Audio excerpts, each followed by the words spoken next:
எரேமியா புஸ்தகத்தை எடுத்துக்கொள்ளுங்கள். எரேமியா 6:16. எரேமியா புஸ்தகம் 6:16 எடுத்துக்கொள்ளுங்கள். 16.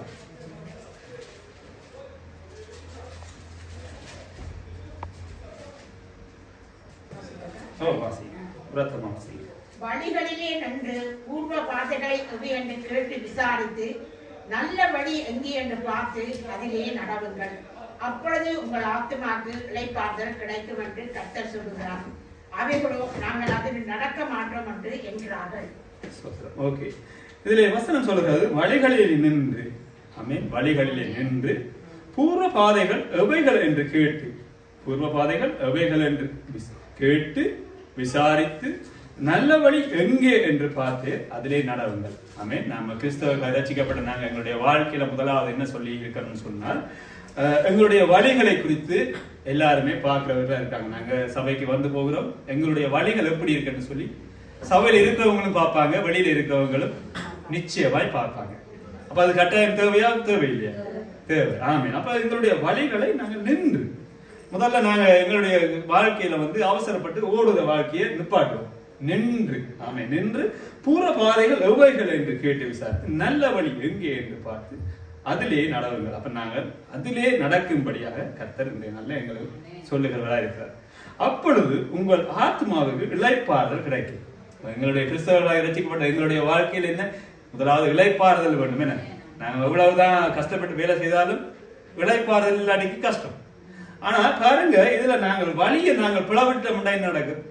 கஷ்டம். நாங்க ஓடிக்கொண்டே இருப்போம், அங்க இளைப்பாறுதல் இருக்காது. எங்களுடைய வாழ்க்கையில இளைப்பாறுதல் இல்லாமல் ஓடிக்கொண்டு இருப்போம். அப்ப நாங்கள் அந்த வழி, சரியான வழியை எதுன்னு சொல்லி நாங்கள் அதுல ஓடுகிற வேளையில அவ்வளவு இழைப்புகள் இருக்காது. ஏனென்றால் கிறிஸ்து என்ன சொல்லுகிறாருன்னு சொன்னால், நீதிமொழிகள் 3:6 என்ன சொல்லுகிறாருன்னு சொன்னால், உன் வழிகள் எல்லாம் அவரை நினைத்துக்கொள். ஆமென். எங்களுடைய வழிகள் எல்லாவற்றிலையும் அவரை நினைத்துக்கொள், அப்பொழுது அவர் உன் பாதைகளை சுவைப்படுத்துவார். ஆமென். நாம அப்ப எங்களுடைய வாழ்க்கையில, கிறிஸ்தவர்களாக எங்களுடைய வாழ்க்கையில முதலாவது தேவையானது எங்களுடைய வழியை செவ்வாய்ப்படுத்துகிற வேளையிலே கிறிஸ்து எங்களுக்கு முன்னாக சென்று எங்களுடைய வழிகளை செவ்வாய்ப்படுத்துகிறார்கள். நீங்க பாருங்க, இந்த தேசம் எல்லாம் இருக்கிற வீதிகள் எல்லாம் சில ரோட் எல்லாம் கரடு மேடா இருக்கு. ஆனால் அதை நாங்க போகும்போது கார்ல போய் கடடா இது பெல்ஜியத்துக்கு வந்துட்டோமா, அந்த ரோட் எல்லாம் சத்தம் மிச்சமா தெரியும் கார்ல ஓடிக்கிட்டு போய். ஆனால் அதை செவ்வாய்ப்படுத்தினா பிறகு பார்க்கிற வேளையில கொஞ்சம் வித்தியாசம் தெரியும், சுமூத்தா போகும். சரிதானே? அந்த ஸ்ரீலங்கால எல்லாம் ராஜபக்ச போட்டார் நல்ல ஸ்மூத் ரோட், அதுல எல்லாம் ஸ்டூடெண்ட் போகும், ஒரு சத்தம் கேட்காது. ஆமென். அப்படியான வாழ்க்கை எங்களுடைய வாழ்க்கையில தெரோன் சொல்லி தேவன் வாஞ்சிக்கிறார். நாங்கள் இன்றைக்கெல்லாம் சௌரன் நடத்தின ஆராதனை துதி வேளையில முழுவதுமாக நான் அதை பார்க்கிற வேளையில இயேசு கிறிஸ்துவை குறித்து அவர் அநேகமாக சொன்னார். ஏன்னு சொன்னார், இயேசு கிறிஸ்து சிலுவையிலே எங்களுக்காக என்ன செய்தார், ஏன் வந்தார், அப்படின்னா அநேக காரியங்களை குறித்து பேசினார். அப்ப நான் பேசுகிற வேளையில் நான் யோசித்தேன், ஓகே, ஆண்டவர் உண்மையிலேயே நல்ல இடைப்படுகிறார். ஏன்னு சொன்னா, நான் இன்றைய நாள் எடுத்துக்கொண்டு வந்த பகுதியின் கூடுதலாக இயேசு கிறிஸ்துவை கொடுத்தார். ஏன்னு சொன்னா, எங்களுடைய வாழ்க்கையில இயேசு கிறிஸ்து இல்லை என்று சொன்னால் அது எங்களுடைய வாழ்க்கையை புரட்டி போடுகிறதா இருக்கிறது. நான் அடிக்கடி அன்றைக்கெல்லாம் சொன்னேன் உங்களுக்கு, இந்த உலகம் ஒரு மாதிரியான உலகம், இந்த உலகத்தில் நாங்கள் வாழணும்னு சொன்னால் இயேசு கிறிஸ்துவை வேண்டும். அப்ப அவர் தான் எங்களுக்கு சரியான வழியை காட்டுகிறவராக இருக்கிறார். ஆமென். அப்ப நாங்க வழி தவறி போன ஆடுகளாய்த்தான் ஒரு காலத்துல இருந்தோம். எங்களுடைய வாழ்க்கையில நாங்கள் எந்த வழியாய் போகிறது என்று தெரியாத ஒரு ஆடு. என்ன சொன்னால், ஆடுகள் எந்த பக்கம் வழி நடக்குதோ ஏதாவது புள்ள கண்ணோன்னா விழுந்தாடிட்டு ஓடிடும். அப்படியான வாழ்க்கை தான் எங்களுடைய வாழ்க்கை இருந்தது. இப்ப லோத்து பாத்தீங்களா, லோத்து தூரண்டு பாக்குறார், ஓ இந்த இடம் நல்லா இருக்குன்னு சொல்லி ஓடுகிறார். ஆனா எங்களுடைய வாழ்க்கை நாங்க ஆரம்பத்தில் அப்படி ஓடின ஒரு ஜனக்கூட்டம் தான். ஆனாலும் கர்த்தர் தெரிந்து கொண்ட பிறகு, ஓ நாங்கள் கொஞ்சம் வசனம் சொல்லுகிறது, கொஞ்சம் அமர்தலாயிரு, காத்திரு, பொறுமையாயிரு, அப்படியான அநேக வசனங்களை கேட்கிறோம். அப்ப கேட்க ஓ எங்களுக்கு விளங்குது, ஓ நாங்கள் கொஞ்சம் முந்தி வேகமா ஓடினாங்க, இப்ப கொஞ்சம் பொறுமையா ஓடுகிற வழியில அதை எங்களுடைய வழியை ஆண்டவர் செவ்வாய்ப்படுத்துகிறவரா இருக்கிறார். அப்ப வழியை செவ்வாய்ப்படுத்தினா நாங்கள் அதுக்காக நீங்கள் செவ்வாய்ப்படுத்தின உடனே எங்களுக்கு எல்லாம் ரிலாக்ஸ் ஆயிருக்கவில்லை. அதுல ஓடிக்கொள்ள எங்களுக்கு வழியை ஆண்டவர் ஏற்படுத்த. ஏன்னு சொன்னால் வசனம் சொல்லுகிறது, உங்களின் கால்கள் மான்களின் கால்களை போல அவர் செய்கிறவராக இருக்கிறார். மான்களின் கால்களை போல. என்ன மான்கள் பாத்தீங்களா, எவ்வளவு ஆபத்து வந்தாலும் அது வீரட்டு ஓடும், சிறுத்தை விரத்தினா கூட அது ஓடும். அப்படியான ஒரு பலத்தை, தைரியத்தை எங்களுடைய ஆண்டவர் தந்திருக்கிறார். ஆனால் நீங்கள் உங்களுடைய வழிகளை உங்களுடைய ஆண்டவருக்கு நாங்கள் ஒப்புக்கொடுக்கணும். எங்களுடைய வாழ்க்கையில ஒப்பு கொடுத்து எங்கள் ஆண்டவருக்கு சொல்லி ஓடுகிற வேளையிலே அவர் வழியை செயல்படுத்தும். நாங்க எதையும் குறித்து நான் கவலைப்படுத்த என்ன சொன்னால் வசனம் சொல்வது இன்று பூக்கிற நாளை பூக்கிற பூக்களை குறித்து அவர் அழகை கொடுத்துருக்க பாருங்க. இன்று பூத்து நாளை வாடுகிற மத்தியானமே வாடினோம். ஆனால் எங்களுக்கு தேவன் மிகையான காரியங்களை தந்திருக்கார். சரிதானே? எங்களுடைய வாழ்க்கையை நாங்கள் செவ்வையாக ஓடணும்னு சொன்னால் இயேசு கிறிஸ்துவை பெற்றாண்டோம். ஆமே. நாம உலகத்துல பாத்தீங்கன்னா எல்லா சனமும் தங்களுடைய வேலை காரியங்கள் ஒவ்வொரு காரியங்களை குறித்து ஓடுகிற. ஆனால் கிறிஸ்தவர்களை நாங்கள் எங்களுடைய ரட்சிக்கப்பட்ட நாங்கள் எங்களுடைய வாழ்க்கையில இயேசு கிறிஸ்துவை நோக்கி ஓடுகிறவர்களா இருக்கிறார்கள். அப்ப பாருங்க, அப்ப நாங்கள் அப்பொழுது உங்கள் ஆத்மாவுக்கு இளைப்பாறுதல் கிடைக்கும். நாங்கள் இயேசு கிறிஸ்துவை நோக்கி ஓடுகிற வேளையில எங்களுக்கு ஒரு இளைப்பாறுதல். எவ்வளவுதான் நீங்க இந்த பாருங்க டிஸ்கோதேக்கு எவ்வளவு பாட்டி எல்லாம் போனாலும் ஆடி முடிஞ்சிட்டு வருவாங்க. ஆனா அங்க அவங்க சோர்ந்து போய் வருவாங்க. ஆனால் எங்களுடைய சமூகத்திலே நாங்கள் நீங்க எல்லாம் அவ்வளவு தூரத்திலிருந்து வாரீங்க. ஆனா இந்த சமூகத்துக்கு வந்து போகிற வேளையில எங்களுக்கு ஒரு சமாதானம். பாருங்க, உங்களுடைய லைஃப்ல எவ்வளவோ தேவைகள் உங்களுடைய வாழ்க்கையில் இருக்கலாம், என்னுடைய வாழ்க்கையிலும் உண்டு. ஆனால் இந்த இடத்துல வருகிற வேளையில ஒரு இளைப்பாறுதல் இருக்கிறது. ஆமே. நாம இயேசு கிறிஸ்துவை நேர காணல, ஆனால் விசுவாசத்தின் நிமித்தமாக இயேசு கிறிஸ்துவை நாங்கள் விசுவாசிக்கிறோம். அதனாலே எங்களுக்கு அந்த இளைப்பாறுதலை தேவன் தருகிறவராக இருக்கிறார். ஆமே. நாம ஆபிரகாம் எவ்வளவு தூரம் ஓடி அவர் சொன்னார், நீ கால் நடக்கிற தூரம் எல்லாம் நான் உன்னோடு வருகிறேன், இதெல்லாம் உனக்கே தருகிறேன் என்ற மாதிரி தான் எங்களுடைய வாழ்க்கையும். ஆமே. காத்தல் எங்களுக்கு தந்திருக்கிறது, எங்களுக்கு ஒரு இளைப்பாறுதலை தந்திருக்க. நாம பாருங்க, நாங்க எவ்வளவோ வெயில் எவ்வளவு நெருக்கத்துல நாங்க ஓடி வந்தாலும் ஒரு மர நிழல்ல தங்கி இருக்கிற வேளையில ஒரு சந்தோஷம் என்ன, நல்ல தண்ணியை குடிச்சிட்டு இளநியை குடிச்சிட்டு நாங்க ஒரு ஃப்ரீயா இருக்கும் போது ஒரு கோலா குடிச்சிட்டு ரிலாக்ஸா இருக்கிற போது ஒரு இளைப்பாறுதல். எல்லாருமே இளைப்பாறுதல் தான் தேடுவாங்க. என்னன்னு சொன்ன மேரேஜ் முடிஞ்சோன்னு ஒரு இளைப்பாறுதல் அப்படியும் ஒரு சில பேர் யோசிப்பாங்க, இந்த வாழ்க்கை முடிஞ்சோன்னு ஒரு இளைப்பாறுதல். எங்கடா இளைப்பாறுதல் கிடைக்கும்னு சொல்லி அநேக ஜனங்கள் அநேக மலைகளை ஏறி போறாங்க. அநேக சிலவர்கள் இங்க இருந்து இங்க புருசில ஜெபிச்சா சரி வராது, சரி அந்த பொண்ணு போவோம், அந்த பொண்ணு சரி வராது, இல்லாட்டி பரிசுக்கு போவோம். அப்படியான ஒரு ஓட்டம் இருக்கு. ஆனா நாங்க எல்லாரிடமும் போறது ஒரே ஒரு கடவுளை தேடித்தான், இயேசு கிறிஸ்துவை தேடுகிறோம். ஆனால் அவரை தேடுகிற போகிற வேளையில அங்கே அவர் இளைப்பாறுதலை தருகிறார். அதே போல எங்களுடைய ஆத்மாவுக்கு ஒரு நிம்மதியை தருகிறார். ஆமேன். எங்களுடைய ஆத்மாவுக்கு இளைப்பாறுதல் கிடைக்கும் என்று கர்த்தர் சொல்லுகிறார். ஆமேன். அப்ப யார் சொன்னார்? கர்த்தர் சொன்னார், நான் சொல்லல. தேவனுடைய வசனம் சொல்லுகிறது, எரேமியா புத்தகத்திலே சொல்லுகிறது. என்ன சொன்னால் இந்த ஜனங்கள் வந்து கொஞ்சம் மாறாட்டமா இருக்கிறார்கள். எல்லாத்துக்குமே ஓட்டம் ஓட்டம் ஓட்டம் ஓட்டம் ஓட்டம், ரிலாக்ஸ் இல்லை. எல்லாருடைய வாழ்க்கை இப்போ கொஞ்சம் தெரியுமா, அந்த குயிக் ஃபுட் மாதிரி எங்களோட வாழ்க்கை போயிடுச்சு. போனா உடனே டேக் அவேல உடனே இருப்பான் எல்லாத்தையும் குயிக் குயிக். அப்ப அப்படியான ஒரு சூழ்நிலையில் ஓடிக்கொண்டிருக்கும். அப்ப அந்த உணவெல்லாம் எங்களை உடம்புக்கு நல்ல நினைக்கிறீங்களா? இல்ல.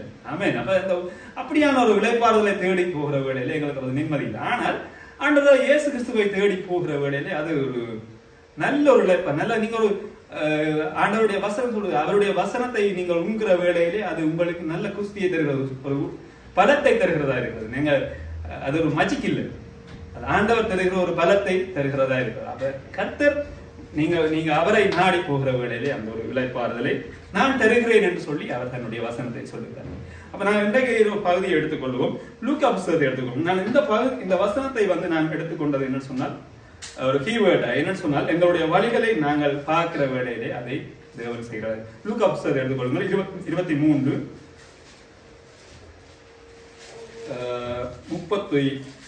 எடுத்துக்கொள்ளும் பாருங்க. 23:33 எடுத்துக்கொள்ளுங்கள். பாத்தி வாசிக்கிறீங்களா? கபாலஸ்தலம் என்று சொல்லப்பட்ட இடத்தில் அவர்கள் சேர்ந்த பொழுது அங்கே அவரையும் அவருடைய வலது பக்கத்தில் ஒரு குற்றவாளியையும் அவருடைய இடது பக்கத்தில் ஒரு குற்றவாளியையும் சிலுவைகள் அறைந்தார்கள். ஆமே. நாங்க இதுல பார்க்கிறோம்னு சொன்னா, நான் அதான் உங்களுக்கு ஆரம்பத்தை சொன்னேன், சோதரன் சிலுவை மரணத்தை குறித்து சிலுவை பாடுகளை குறித்து தான் நாங்கள் இன்றைக்கு துதி வேளையில் அதிகமாக எடுத்தோம். இப்ப இதுல என்ன நடக்குதுன்னு சொன்னா, இது உங்களுக்கு எல்லாருக்குமே இலகுவாக தெரிந்த காரியம் தான். இங்கே கபாலஸ்தலம் என்று சொல்லப்பட்ட இடத்திலே அவர்கள் சேர்ந்த பொழுது அங்கே அவரையும் அவருடனே வலது பக்கத்திலும் ஒரு குற்றவாளியையும் அவருடைய இடது பக்கத்திலேயும் ஒரு குற்றவாளியையும் சிலுவையிலே அறைந்தார்கள். ஆமென். உங்களுக்கு சிலுவை பாடுகளை பற்றி தெரிஞ்சேன்னு சொன்னால் உங்களுக்கு தெரியும், சிலுவையிலே அறைய முன்னமாக அங்கால வலப்பக்கம் ஒரு ஆள் இடப்பக்கம் ஒரு ஆளை அறைகிறார்கள். ஒரு பக்கம் ரெண்டு பக்கமே திருடர்கள், நடுவில் இயேசு கிறிஸ்து அறையப்படுகிறதா இருக்கார். அப்ப பாருங்கள், இயேசு கிறிஸ்து நடுவர். அப்ப எப்பவுமே வசனம் சொல்லுகிறது, நான் நடுநிலையா இருக்கிறேன்னு சொல்லி. அப்ப அந்த சிலுவையிலே அவர் நடுநிலையா இருக்கிறதை நீங்கள் காணக்கூடியதா இருக்கிறது. தொடர்ந்து பார்ப்போம்னா 23:39 வாசிங்கள். அதே பகுதி தானே? அன்றியும் சிலுவையில் அறையப்பட்டிருந்த 23:39. அன்றியும் சிலுவையில் அறையப்பட்டிருந்த குற்றவாளிகளில் ஒருவன், நீ கிறிஸ்துவானால் உன்னையும் எங்களையும் ரட்சித்துக் கொள் என்று அவரை இகழ்ந்தான். ஆமென். இதுல என்ன சொல்லுகிறான்னு சொன்னால், அங்கே பாருங்க, அதுல 2 பேரை சிலுவையில் அறையிறாங்க. இவர் பக்கத்துல 2 திருடர்கள். என்ன அப்ப அறையும் போது அதுல ஒரு திருடன் பார்த்து சொல்றான், இயேசு கிறிஸ்துவை பார்த்து என்ன சொல்றான்னு சொன்னால், அன்றியும் சிலுவையில் அறையப்பட்டிருந்த குற்றவாளிகள் ஒருவன் நீ கிறிஸ்துவானால் உன்னையும் எங்களையும் ரட்சித்துக் கொள் என்று அவரை இகழ்ந்தான். பாருங்க, இந்த இவனுடைய வாழ்க்கையில பாருங்க, அவன் ஒருவேளை கிறிஸ்துவை குறித்து அறிஞ்சிருப்பான். என்ன சொன்னால், இயேசு கிறிஸ்துவானவர் விசாரிக்கிறபடியாய் அநேக இடங்களுக்கு இழுத்து செல்லப்படுகிறார். மற்றது இயேசுவானவர் அந்த தேசத்திலே நிறைய அற்புதங்களை செய்கிறதை எப்படி மறைஞ்சிருப்பாங்க. நீங்க இன்னைக்கு பிரிசில் இருக்கீங்க, அங்கப்பல்ல இருக்கிற செய்தி, சில இலங்கையில் நடக்கிற செய்திகளை கூட நீங்க இலகுவா இன்றைக்கு அறிஞ்சு கொள்வீங்க இந்த செய்தியில. அப்ப இந்த திருடனும் ஒருவேளை இயேசு கிறிஸ்துவை பற்றி அறிஞ்சிருப்பான் இல்லையா? ஒருவேளை அறிஞ்சிருப்பாங்க. இப்ப நீங்க சபைக்கு வாரீங்க, வராதவனுக்கும் தெரியும் இயேசு கிறிஸ்துவ சிலுவையில் அரைஞ்சாங்க, அது 2 கல்லர் அரைஞ்சாங்கன்னு சொல்லி தெரியும், நீங்க சொல்லவே தேவையில்லை. அப்ப பாருங்க, அப்ப இவனுடைய காலத்திலேயும் ஒருவேளை அந்த காரியங்கள் எல்லாம் நடந்திருக்கலாம். நோயாளியை சுகப்படுத்தி இருக்கலாம், நடந்தது, சுகப்படுத்தினார் இயேசு கிறிஸ்து. கண்டறியாவுக்கு பார்வை கிடைச்சது. அப்படி அநேக அற்புதங்களை இயேசு கிறிஸ்து செய்கிறவராய் சுற்றி திரிந்தார். மற்றது அநேக இடங்கள்ல சென்று பிரசங்கங்களை செய்கிறவராய் இருக்கு. ஆனால் இங்க பாருங்க, அன்றியும் சிலுவையில் அறையப்பட்ட ஒருவன் மாத்திரம் அவன் சொல்லுகிறான், உன்னை மங்களையும் ரட்சித்துக் கொள் என்று அவரை இழந்தான். ஒருவேளை அவன் என்னுடைய அவனோட அற்ப விசுவாசியா இருந்திருக்கலாம் நான் நினைக்கிறேன். எல்லாருமே இப்ப நாங்க எல்லாருமே சேர்ச்சில வாரம். இப்ப நீங்க ஒரு ஆள் சொல்லலாம், இயேசு கிறிஸ்து வர்றாரு என்று சொல்றீங்க, எப்ப நடக்கும்னு சொல்லி வாயில கேட்கலாம். என்ன நீங்க 2000 வருஷத்துக்கு முதல் சொன்ன இயேசு கிறிஸ்து என்ன வரையில. அப்ப ஒருதான் சரி அறியாதவனும் வாரான், அவன் சொல்றான், உங்களுடைய இயேசு கிறிஸ்து தானே சுகந்தாரு, அப்ப அவருடைய நாமத்துல இருக்கா எங்களுக்கு சுகந்தாருங்க இல்ல விடுதலை தாருங்க சொல்லி கேட்கலாம் தானே? இல்ல. அப்ப பாருங்க, அப்படியான ஒரு சூழ்நிலை வருது. ஆனால் இங்கே பாருங்க, அவன் என்னத்தை கேட்கிறான்னு சொன்னால், உன்னையும் எங்களையும் ரட்சித்துக் கொள். யாராவது ஒருத்தன் சபையில வந்துட்டு, ஓகே நடைமுறை முப்பதா இருக்கிற சபைக்கு நடைமுறை வந்துட்டு நானும் ரட்சிக்கப்படணும்னு சொல்லி கேட்டா நீங்க என்ன சொல்லுவீங்க? யாராவது நடையில என்ன சொல்லுவார் பொதுவா? நீ இப்ப புதுசா வந்த, நீ முதல்ல ஆண்டவரை அறிந்து கொள் எங்களுடைய வாழ்க்கையில. பாருங்க, இவன் அறிஞ்சிருக்கிறான், ஆனா அதை உள்ளத்துல எடுத்துக்கொள்ளல. உள்ளத்துல இருந்துதான் நான் வெளியில கொண்டு வரணும். அப்ப அவனுடைய வாழ்க்கையில பாருங்க, அவன் ஒரு கேலி பண்றான். ஏழுமா இருந்தா நீயும் தப்பிச்சுக்கொள், என்னையும் காப்பாத்திக் கொள்ளுன்னு சொல்லி இகழ்கிறான். இப்படியான சூழ்நிலை எங்களுடைய வாழ்க்கையிலையும் உங்களோட வாழ்க்கையிலையும் நடக்கிறது சாதாரணம். ஏன்னா உலகத்தில் இருக்கிறவனோ வேலை செய்யற இடங்கள்லயுமே அவன் சொல்லுவாங்க, உங்களுடைய ஆண்டவர் பெருசா எல்லாம் செய்யறாரு, நீங்க சொல்லி செய்யுங்க. அது அவ உங்களை நக்கல் பண்றான். அதான் வசனம் சொல்லுகிறது, இகழ்கிறது. அவன் ஜோக் அடிக்கிறான் உங்களை பார்த்து, நக்கல் பண்ணுவான். அப்படித்தானே சில பேர் சொல்லுவாங்க, உன்னால முடியாது அப்படி தெரியும். இப்படி அவன் மென்டாலிட்டி, அவன் யோசனை என்னன்னா, இவனால முடியாது, ஒரு காசை நானும் சொல்லுவான், அப்ப ரட்சித்துக் கொள்ளு சொல்லி நக்கலா சொல்லுகிறான். பாருங்கள், நீ மீட்டுக் கொள்ளு சொல்லுகிறான். பாருங்க, இதுல அந்த மற்றவன் என்ன சொல்லுகிறான்னு சொல்லி பாருங்க. 40வது வசனத்தை பாருங்க. மற்றவன் அவனை நோக்கி, நீ இந்த ஆக்கினைக்கு உட்பட்டவனா இருந்தும் தேவனுக்கு பயப்படுகிறது இல்லையா? ஆமென். அப்ப பாருங்க, இந்த கள்ளனுடைய சூழ்நிலையை யோசிச்சு பாருங்க.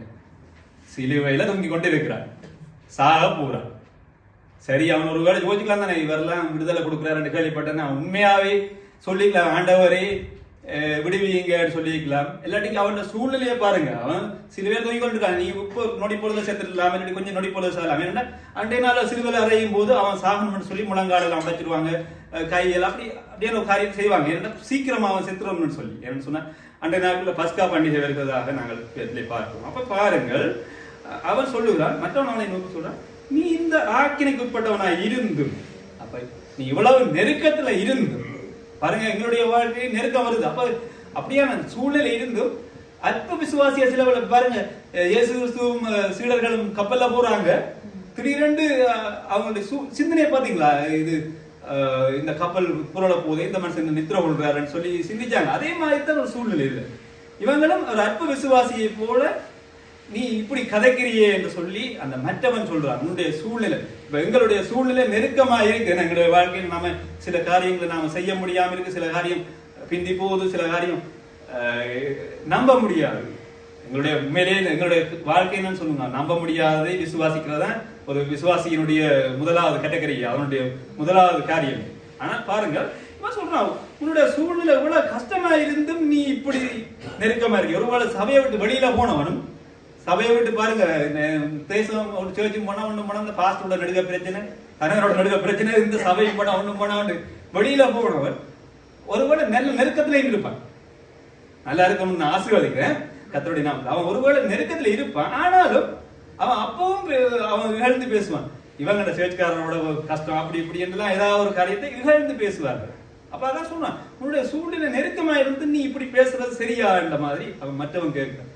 பாருங்க, அவன் 2 பேருமே சிலுவையில தூக்கி கொண்டிருக்காங்க. சாதாரண ஊசியால எங்களை குத்தினாலே எங்களை தாங்க முடியாது. அவன் ஆணியால் அடைஞ்சு அப்படியே இயேசு கிறிஸ்து எப்படி செய்தாங்களோ அதே போலதான் அவர் செய்திருக்காங்க. நான் அதை குறிச்சு நல்லா தேடி பார்க்கிறேன்.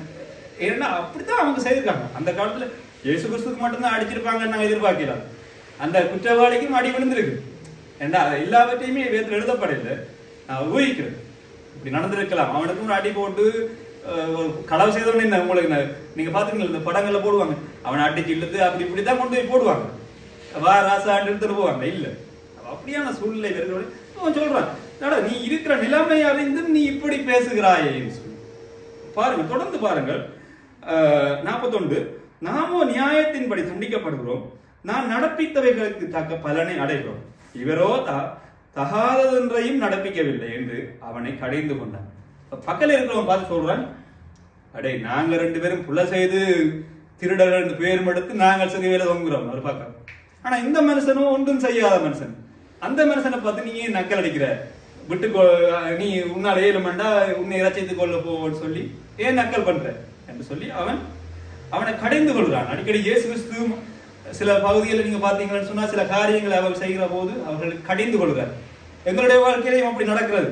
சில வேளையில நாம ஏதாவது புலப்பட்டோம்னா முந்தியெல்லாம் எங்களுக்கு ரஞ்சித் வந்து சரியான பேச்சு விடுவோம், ஏன் அப்படி இல்லை செய்தா இப்படி செய்தான்னு சொல்லி கூட்டிட்டு தனியா பேச்சு விடுவோம். அப்படியான காரியங்கள் நடந்திருக்கு. அப்ப எங்களுடைய வாழ்க்கையை கடிந்து கொள்கிற வேளையிலே சில காரியங்கள் நாங்க அதை மனம் திருந்தோம். ஆனால் பாருங்க, இவன் கடிந்து கொண்டான். பிறகு பாருங்க, அப்பொழுது மலைகளை நோக்கி அவ்வளவு தெரியல 40 வசனத்தை வாசிங்க. அந்த 42வது வசனத்தை சொல்லுகிறார்.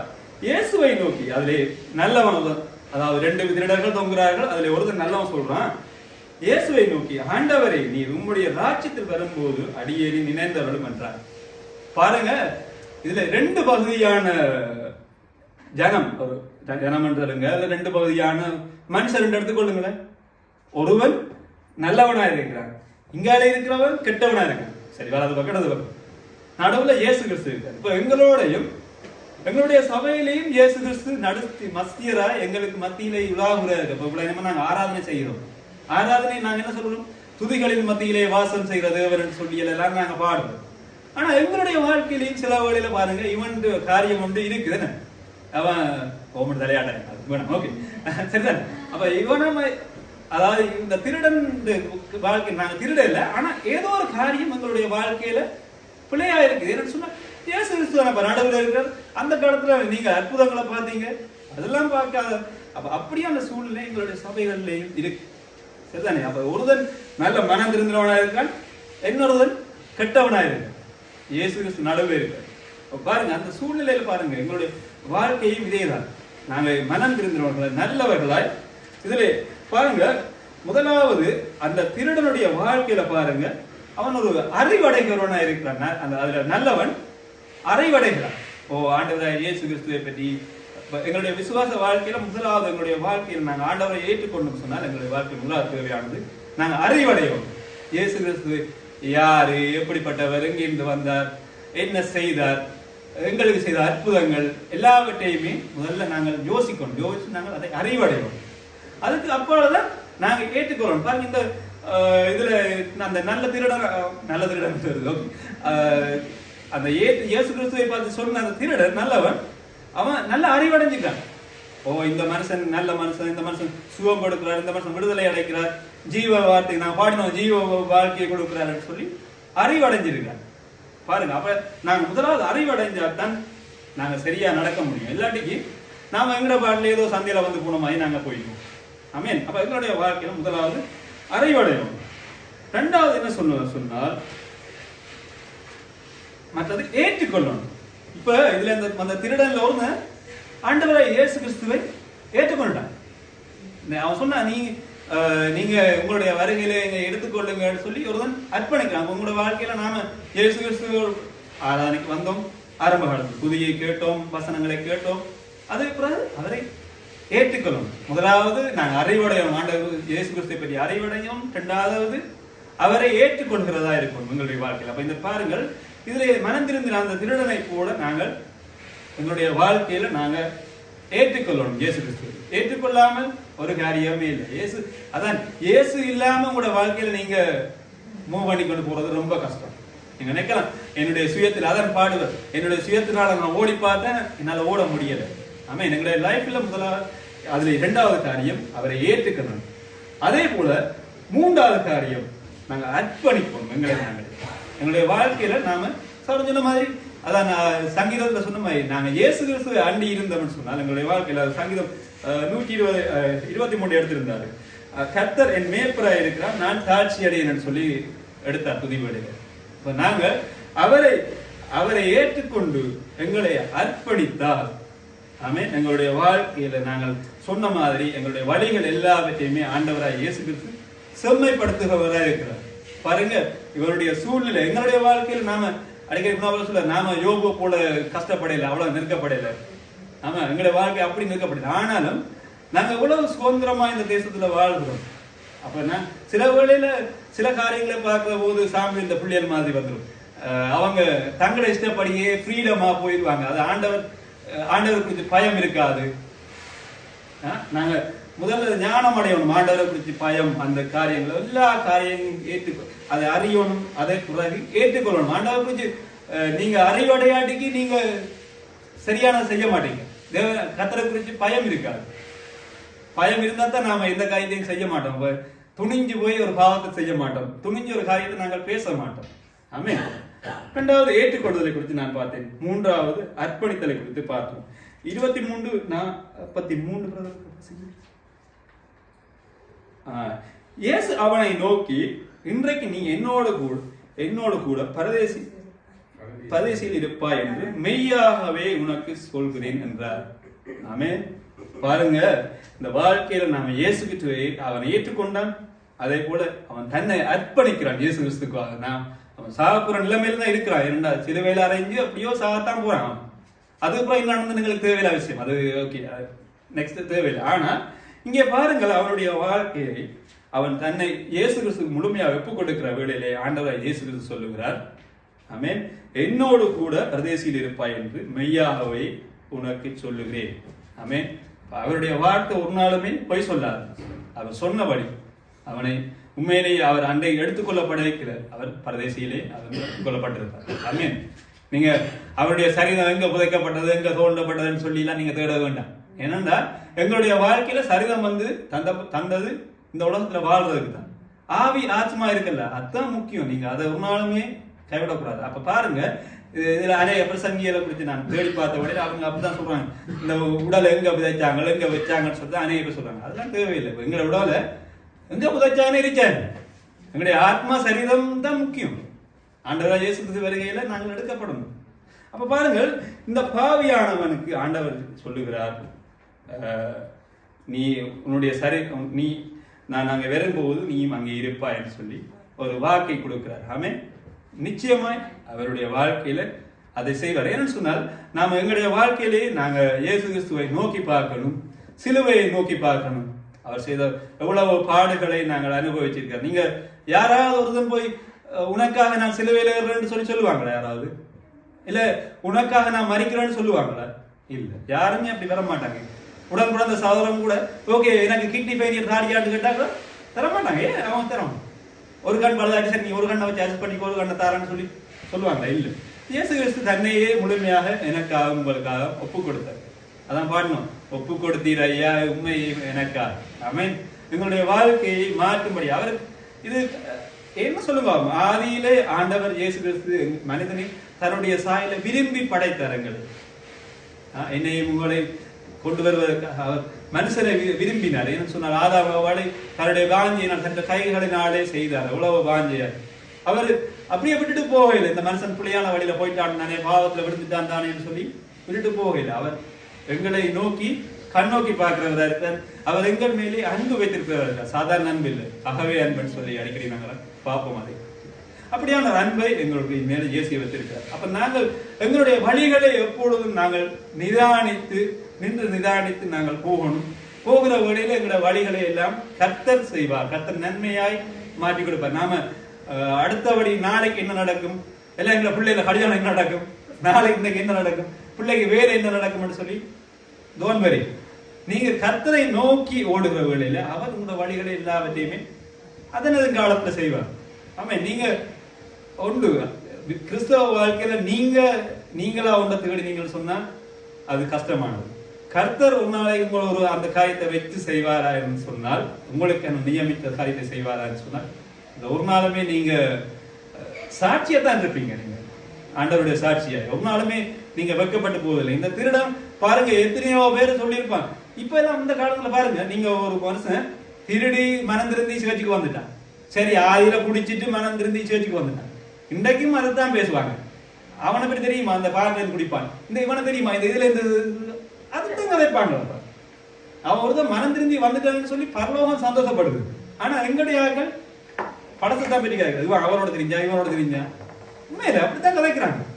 சோ உண்மையில நீங்க சந்தோஷப்படணும். இந்த ஒரு பாவி மனம் திரும்பி ரட்சிப்பை கேட்டுறான் பாருங்க. இந்த மனம் திரும்பி இவன் கேட்டதுனால பரலோகம் சந்தோஷப்படும். ஒரு வகையில கவலைப்படுது, ஓகே இயேசு கிறிஸ்து அடிக்கப்பட்டாருன்னு சொல்லி கவலைப்படுது. ஆனா அந்த சமூகத்திலையும் கூட ஒருவர் ரட்சிக்கப்பட்டிருக்காங்க பாருங்க. ஆண்டவர் இயேசு கிறிஸ்து எவ்வளவு ஒரு பெரிய காரியம் செய்திருக்காரு. நாம அவர் சிலுவையில சாகிற நிலைமையில இருக்கிறார்.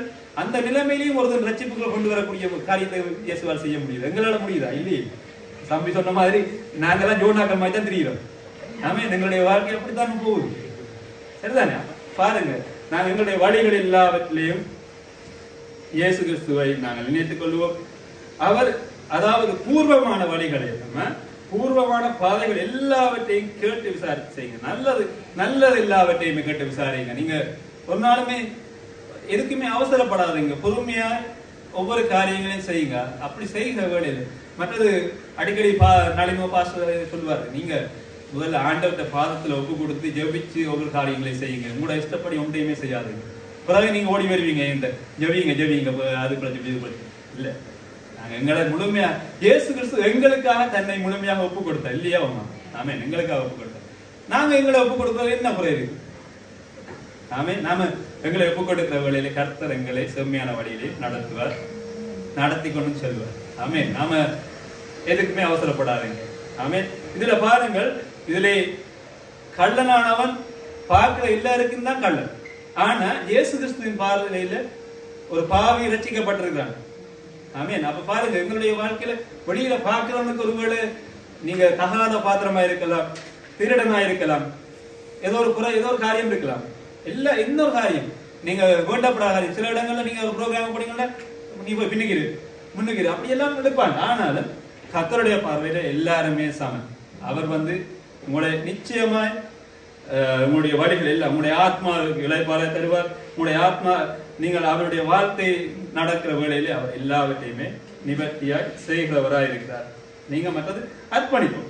இதுல நீதிமொழிகள் 4:10 இருக்க போகிறது. இந்த வசனத்தோட முடிச்சுக்கணும்.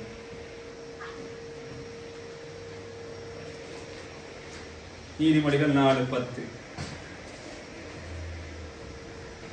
என் மகனே கேள், என் வார்த்தைகளை ஏற்றுக்கொள், அப்பொழுது உன் ஆயுஷின் வருஷங்களே அதிகமாகும். ஆமென். அதாவது சும்மா ரோட்ல போறவனை பார்த்து சொல்லல, அவரு உங்களை பார்த்து சொல்றாரு, மகனே மகளே என்னுடைய வார்த்தையை கேளு, நீ அவருடைய வார்த்தையை கேளு, அதன்படி நட. அப்பேக்க பாருங்க என்ன நடக்குது பாருங்க, அங்க பாருங்க, அப்பொழுது உன் ஆயுஷின் வருஷங்கள் அதிகமாகும். பாருங்க, உங்களுடைய ஆயுள்லாம் முக்கியம். எங்களுடைய சொல்லுவாங்க ஆயுள் முக்கியம். உங்களுடைய வாழ்க்கையில நாங்க நீடிச்சு வாழணும்னு சொன்னால் எங்களுடைய வாழ்க்கையில ஆயுள் முக்கியமா இருக்குது. அப்ப பாருங்க, ஒருவன் அவருடைய சொல்லை கேட்காம இந்த கெட்ட குமாரன் மாதிரி போயிருந்தான், அவனுடைய பாருங்க ஒரு நான் நினைக்கல எத்தனை வருஷத்துக்கு அப்புறம் அவன் திருப்பி வந்தாலும் ஐயா. அதான் சொல்ல பரதேசியாய் நான் வீணாய் போய் நாட்களை வீணா கழிச்சிட்டேன்னு சொன்ன மாதிரி முடிஞ்சிடும். இல்ல அப்படியெல்லாம் இருக்கக்கூடாது. நாங்க அவருக்கு கீழே என் மகனே என் மகளே கீழ் என் வார்த்தைகளை ஏற்றுக்கொள், அப்பொழுது உன் ஆயுசு வருஷங்களே அதிகமாகும். பாருங்க, இந்த திருடன் மறிச்சிட்டான், ஆனாலும் அவனுடைய ஆத்மாவுக்கு ஒரு விடுதலையை தேவன் கொடுத்தார். பாருங்க இதான் முக்கியம். உங்களுடைய வாழ்க்கையில எவ்வளவு பொன் சேர்க்கிறோமோ, எவ்வளவு காசு சேர்க்கிறோமோ, நத்திங். நீங்க எத்தனையோ பேர் அந்த கொரோனால மறிச்சு போயிட்டாங்க, காசுல தூக்கி வீசிட்டு போயிட்டாங்க, அவ்வளவுதான் முடிஞ்சது. நாங்க அவருடைய வார்த்தையை கேட்டு நாங்க சரியா நடந்தோம். பாருங்க, நான் எல்லாம் அதுக்காக பரிசுத்த வாங்க இல்ல, ஆனாலும் அவருடைய வார்த்தையை ஏற்று நடக்கிற வழியில எங்களுக்கு கர்த்தர் பாதுகாப்பை தந்தார். எங்களுடைய வழியை செம்மப்படுத்தினார். நாங்க எங்களுடைய குறைவுகள் எல்லாவற்றையுமே நிறைவாக்கி தந்தார். ஆமீன். அப்ப தொடர்ந்து ஓடுங்க.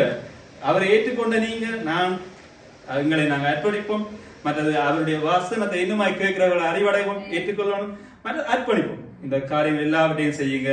கர்த்தர் தாமே உங்களை ஆசீர்வதித்து வழிநடத்துவார். ஆமீன். God bless you.